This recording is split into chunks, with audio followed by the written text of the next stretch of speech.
Did you guys learn anything today? Yeah. I got a question for you. Jordan brought up a good point, and the reason why we all work so hard. What's my job in a startup company? Anybody know? Vision. Everything, right? When we first started the company, Kirby and I'm not kidding you, we moved into our first office and there was lumber laying in there.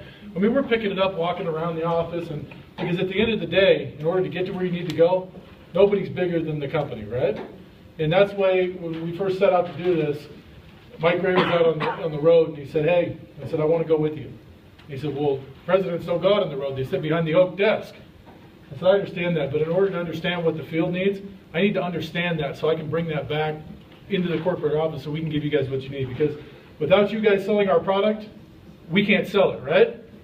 Right. Is that right? Right. Okay.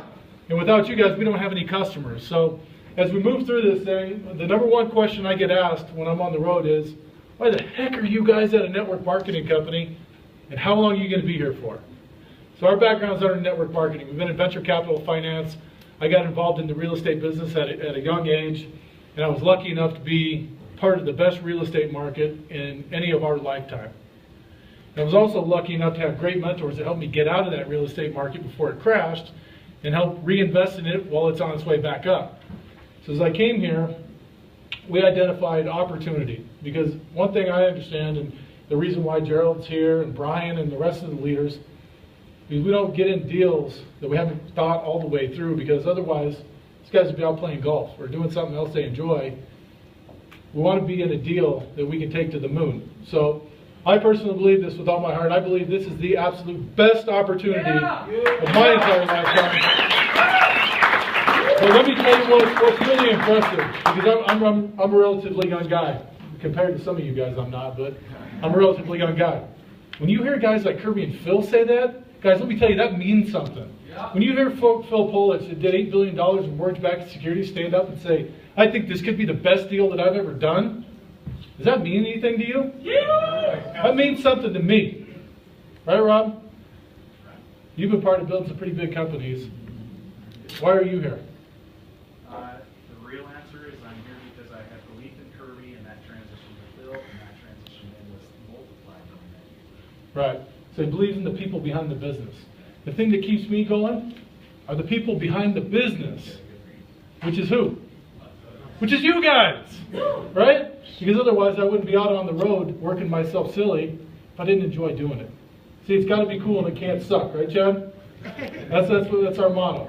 And as we go out on the road, I want to have fun. I want to chase YG around these cities, Gerald and Robin, because they're passionate enough to build it. They're not going to outwork me, right? So what are some of the things you guys learned today? Anybody? Anybody learn anything? Brandon? Become a leader. Okay. Why might that be important, Brandon? Say it again. Why is that important? Why is being a leader important? Isn't it easier to be a follower?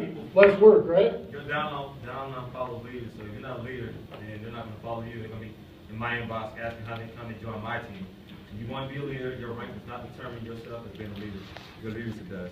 A lot of people tell me, you know, you're supposed to be doing this because you're this certain rank. There's a lot of people that are high ranks, but they're not leaders. I became a leader when I became an IBL. You can do the same. That's why I'm this rank, because I became a leader as an IBL. Yep. I didn't wait till, you know, I was an F7 or executive or Ruby. So he brings up some good points that Logan touched on earlier. I learned from Mike and Gerald that leadership recognizes leadership. So what does that mean? Gerald's now sitting in the room quietly over here because he's built leaders. He taught these guys to be leaders. Why? Because he doesn't want to work hard forever, right? You recruit up. He recruits up big time. What else? Anybody else? Share. Share. Why is that important? Because it doesn't get out there unless you share it. Because nobody wants to be sold to, right? That's right. When's the last time somebody tried to sell you something and you ran? Every day, practically. That happens to me every single day. I don't want to be sold to. Nobody got time for that, right, YG? Disqualified. What else? Personal development. Rob. So Brian Rivera said it differently, but what I got out of it was correct actions performed consistently over a long enough period guarantee success. Yes, consistency. I see, guys. I don't care. Thanks, buddy. I don't care what business you're in. If you're not consistent at it, you're not around long enough to reap the harvest, what good is it, right? You got to be around. You got to have longevity. What else? Well, you started off with it. Go ahead.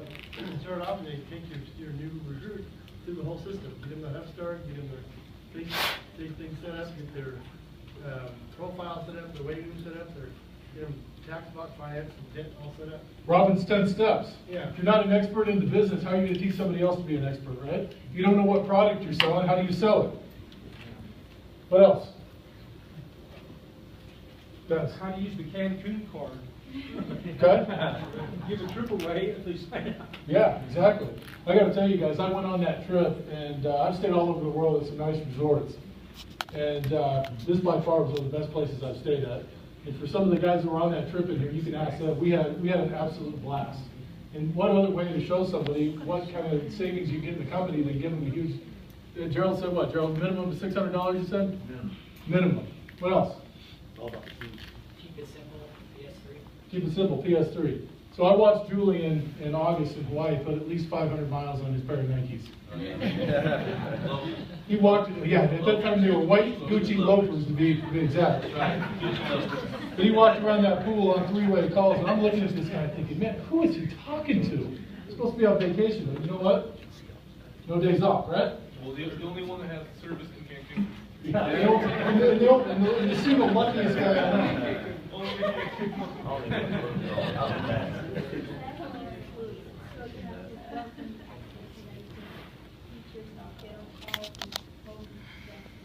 Success leaves clues. You got to learn from the experts. Guess who's the next expert? You, right? Woo! All right. All right, guys. So as we get on, before we have some fun tonight, how many of you guys think we're here by accident? Anybody? Any takers on that? No, we don't invest our money in deals on accident, right? So when we came in and invested in the company, there were very certain things we looked at, and very specific things to think, okay, that's the market we want to be in. Anybody ever been sold to by this guy? That's the guy that sells, right? That's not what we do. We share. The industry needed to change. We looked at the industry. We came from the outside looking in, and we looked at it and said, you know what? I don't want to sell somebody some overpriced products and services. I don't want to sell an opportunity. We want to create a distribution hub. You heard Gerald say that earlier. And that's a word you're going to hear a lot, distribution hub. General market markups are 6 to 10 times markup. So what does that mean? They go in, they mark the products up 6 to 10 times, therefore most of them being overpriced, but it creates a what? An opportunity. Opportunity to make money. So one of the things we don't want to do is try to push our product that has these special cancer curing agents, so-called, and all these other things. All these things people will try to pitch you on to be part of a money-making opportunity. There's a better way. The other thing on there, the last thing, is a small percentage of people making money. So if you look in the industry, a lot of people, and it's like this in every industry you go in, not everybody makes money, right? But if you look at it, people at the bottom, they're bringing in, they're making a lot of sales, but there's $0 because it's all pushed where? Up to the top. So as you create a business, if I told you, hey, I'm going to start a pizza business today, you come in, you work for the next 6 months, but I'm not going to pay you for 6 months. How many of you are going to come work for me? Nobody, right? Because you want to see career steps. You want to know that if you want to own it at the end of the day, you need to see the path and how you're going to get there. How we're changing the game. As I told you, the vision is to offer real products with real value. So at the end of the day, I can share that case of thunder with my friend, because at the end of the day, he can go buy a product on the market for the same price, but we're going to win on superior quality every time. So we win on pricing and quality. Is that a good deal? Yeah. Fair compensation plan at all levels. We just talked about that. True self-employment opportunity. Are you creating a business? Yes. You are. Richard was in a meeting with Richard Smith this morning. How many of you guys know Richard Smith? Okay, good. He and Troy had a great vision when they started this company. And when we came in, we had a really good groundwork to work from. But one of the things we saw was a distribution opportunity. See, their original goal was to get everybody out of debt, which it's still our goal. But at the end of the day, there was a very good distribution opportunity. When Walmart rolled into town, Richard, what happened? Walmart rolled into town, mom and pop hardware store went out of business. Mom and pop hardware store went out of business. Walmart rolled in, they had a great superior business model, they had buying power, they put a lot of small businesses out of business, right? Anybody agreeing with that? Yes and yes, right? So what are we doing, Richard? Put mom and pop back in business using social media. We're going to put mom and pop back in business by sharing deals through our hub. So you don't have to go out, you don't have to invest in Walmart's infrastructure, right? You can go out and you can share your opportunity or your products through your hub, therefore creating your distribution center and to sell products. See, our goal is to make more retail sales and sell more retail products than any company in the history of this industry. And I'm going to show you how we're going to do that. So why network marketing? People need supplemental income. High unemployment. Median U.S. household income down to 1998 levels. Stingy employers, low raises. Anybody giving raises these days? Not many, right? So why network marketing? Longer work weeks, work from home, growing mentality, e-commerce, m-commerce is skyrocketing, as Richard said, through that social media, through that technology. So on here, the participation rate, it shows the red line shows the labor participation, and the blue line's the unemployment. As you look, the unemployment's coming down, right? Does that mean the economy's getting better? No, it doesn't. Why? Because the participation rate right here is going down with it, so in parallel. So what does that mean? People gave up looking for work, right? So at the end of the day, is the economy really truly getting better? Are jobs hiring? Are people hiring? Not like they were. So youth unemployment remains over 20%. Rising tuition costs to go to school, right?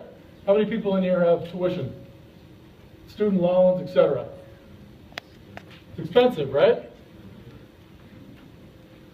U.S. working hours higher. People are working nights, weekends. Less time with their families. U.S. median household, as I told you, income at 1998 levels. Aging population. See, we're going after two demographics here. The baby boomer demographic and Gen Y. We've got both in this room. As Gerald said, are we a travel company? Yeah, we are, right? Are we an energy drink company? Yeah, but what really are we? A platform. We can sell everything, right? If all of a sudden, if energy drinks are banned in the U.S., we'll go sell something else, right? Because we're that platform like Amazon. You know, what is Amazon? A platform. Older population, 78 million baby boomers in the United States. By 2020, the age 60 will surpass 1 billion people. Pretty good sized market, huh? So why the e-commerce business? This probably doesn't come as a surprise to anybody, but you look at the internet penetration or usage rates going up worldwide. So not just in the U.S., but the worldwide average is going up, meaning that you can have a what? International business. 2013 shopping statistics. These are ones, a few of these blow my mind. Online shopping has increased 10%. Christmas retail store traffic in the stores are down 21%. So having a real estate background, Best Buy and Walmart and all these companies go out and do what? They buy real estate. They invest in infrastructure. With online retail sales, what's happening? Sales are going down, therefore leaving them with larger footprints and less traffic. Multiple days over $1 billion spent online. Cyber Monday beats Black Friday for the first time in sales ever. That's the one that's staggering to me. How many of you guys are Black Friday shoppers? A few of you, right? Not me, I can't do that. I ended up boxing somebody in the parking lot. So 59 million shoppers conducted at least part of their online sales. So what's happening? People are speaking, right? They want online sales. They want online shopping. Noticing a trend here? How can I own my own business? So what I've done is I've done a comparison between network marketing and franchising. Franchising was revolutionized by who? Ray Kroc, which is McDonald's, right? So let's just talk about that for a minute. So it was a plug-and-play model. It was developed based upon a system, right? Kind of like we have a system. They have a system. They systematize making hamburgers. You can get a good high school education, and as long as you can follow the manual, you could build a decent business, right? So it's gained respect as a legitimate business over the years, but there's debt burden, there's investment, there's employees. You got to watch the store. You got to make sure people aren't stealing out the back door. You got to manage your business, right? You got to be on top. You got to work long hours, but you can make a good amount of money because of the system. High cost of entry. Right now, if you look online, it takes $750,000 minimum in cash to own a McDonald's franchise. Constant attention, long hours. How many people are going to go put the $750 in a McDonald's tonight? No? How many are you going to go share a network marketing business tonight? Right? A little bit easier. So the network marketing was interesting for a number of different ways. The compensation model to me was just mind-boggling. As we sat down and we looked at it, there were a lot of hoops you had to jump over in a lot of these other compensation plans. And for the regular guy, you couldn't read that and make heads or tails of it. So what we've tried to do is take all the hoops and all the hurdles out of our plan so you guys can tell somebody if they get into business with WakeUpNow and they become an independent business owner, how they're going to make a living, not just for 30, 60, 90 days. We want to keep them forever. We want to cut down that attrition. We don't want people to quit. Right? Timing, market demand. Brian talked about timing, how important timing is. It's important in any business. Technology, we've talked about that. Low barriers to entry. You don't have to put the 750 down. Self-employment, it's attractive, difficult job markets. Same reason why a lot of us are here. Takes time to build it, but you can have a nice residual business for years and years and years to come, generationally, if you set it up right, if you build the right foundation. That sound good? Yeah. All right. So WakeUpNow, it's a network marketing revolution. Digital and physical products available in the hub, right? State-of-the-art technology, paying fair commissions on all levels, and the multiple results online and sharing deals. So the sharing deal function is something we're really working hard on and that we see being the future of this company. Again, emphasizing the word sharing. So a platform beats a single product. Our digital products, we have three different funnels. Digital products, proprietary one select products, and our special buys, our deal stream products. So how many people saw the new deal stream this week? I think Jordan asked you. Anybody buy anything off of it?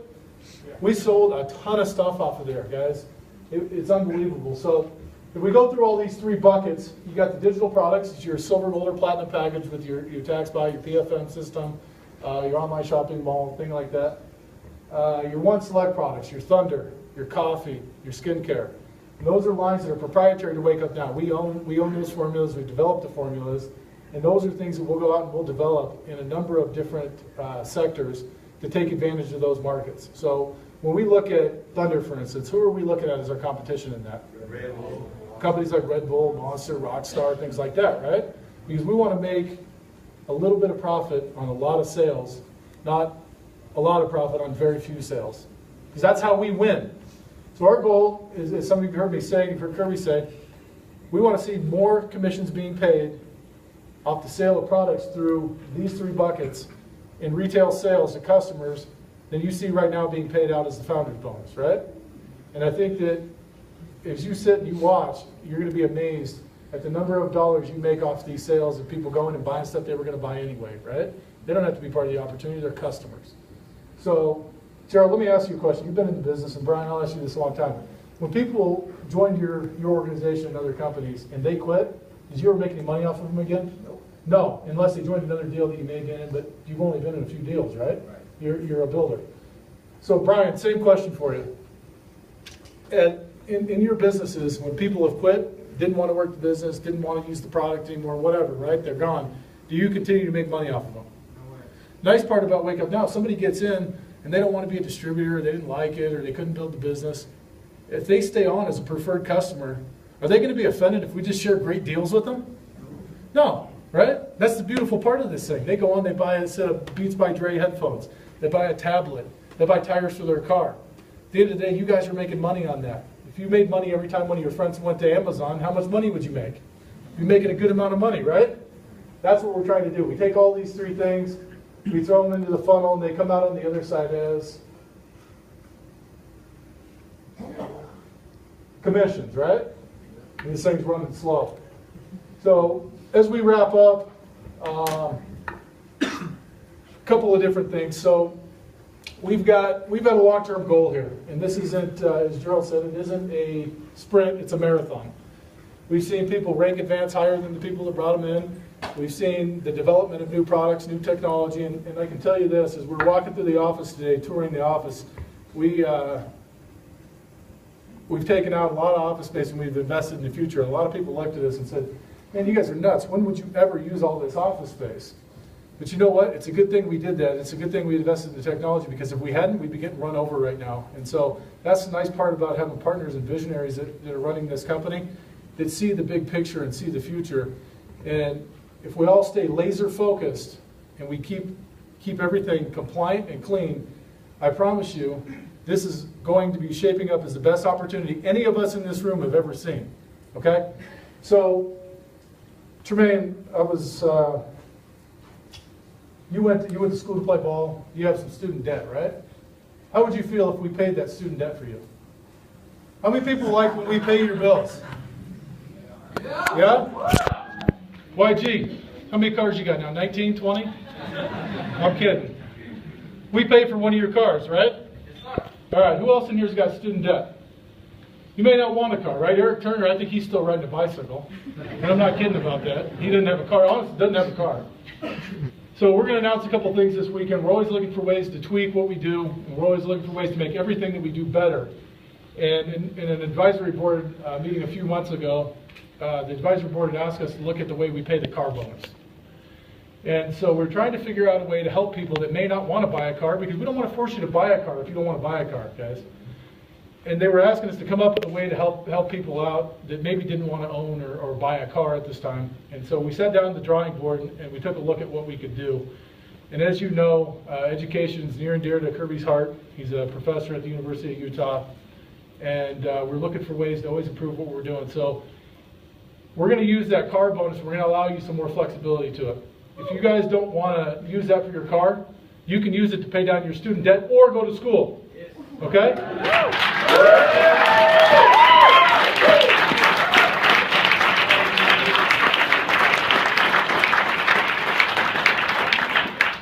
There's more, but I'm not going to tell you that. I'm going to let Kirby tell you that tomorrow. But I promise you there's more. Okay? So you guys have a good time. Mingle, talk to your leaders. We got some great people here. And thanks for coming out and spending the weekend with us. We look forward to having some fun.